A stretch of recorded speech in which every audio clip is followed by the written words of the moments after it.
l'État français savait avant et pendant. C'est ce qu'a affirmé donc l'enseignant-chercheur Sébastien Philippe sur les risques encourus par la population. Des déclarations intervenues à l'Assemblée nationale lors d'un débat initié par les députés Thémata Elugaïk et Myriana Red-Arbelot. Un reportage de notre journaliste Nicolas Pérez. Toutes les dispositions sont prises, comme vous le savez, pour que cela n'ait aucun inconvénient d'aucune sorte pour les chères populations de la Polynésie. 58 ans après ce discours rassuriste du général de Gaulle sur l'impact des essais nucléaires en Polynésie, les données scientifiques accumulées depuis quelques années démontrent le contraire.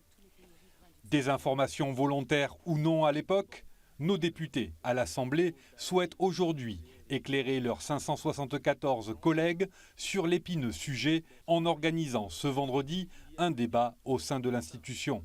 L'objectif de ce débat sur les essais nucléaires, c'est surtout de sensibiliser les députés français sur notre combat de reconnaissance et d'indemnisation à la fois des victimes et aussi du territoire, donc de la CPS, des conséquences sanitaires, économiques, sociales des essais nucléaires. Face à la méconnaissance des parlementaires métropolitains sur le fait nucléaire polynésien, nos députés estiment qu'il est important de faire de la pédagogie en mettant en lumière des faits scientifiques. Pour ce volet, c'est l'enseignant-chercheur et co-auteur du livre Toxique qui s'en est chargé. Pour lui, il est clair, absolument oui, que l'État français était au courant des conséquences possibles des essais nucléaires atmosphériques. Des preuves corrélées par plusieurs documents déclassifiés, comme celui datant du 10 juillet 1966, soit 8 jours après le premier tir atmosphérique, qui précise que la population tahitienne est parfaitement inconsciente, insouciante et ne manifeste aucune curiosité. Avant de rajouter qu'il sera peut-être nécessaire de minimiser les chiffres réels, de façon à ne pas perdre la confiance de la population qui se rendrait compte que quelque chose lui a été caché dès les premiers tirs. Pour enfoncer le clou, le scientifique affirme que la méthodologie employée par le CIVEN, le comité d'indemnisation des victimes des essais nucléaires, pour décider d'accorder ou non un dédommagement, est erronée.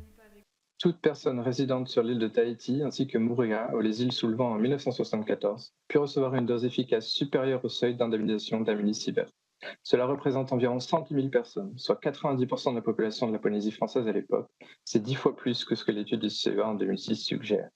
Interrogée par la députée Myriana Red-Arbelot sur la prise en charge des frais médicaux supportés par la CPS, qui s'élèverait à plus de 100 milliards de francs, la nouvelle ministre de la Santé, Catherine Vautrin, a tenu à rassurer, sans toutefois confirmer ces chiffres. Le poids financier de l'indemnisation des victimes des conséquences d'essais nucléaires français ne doit pas être supporté par les caisses locales polynésiennes.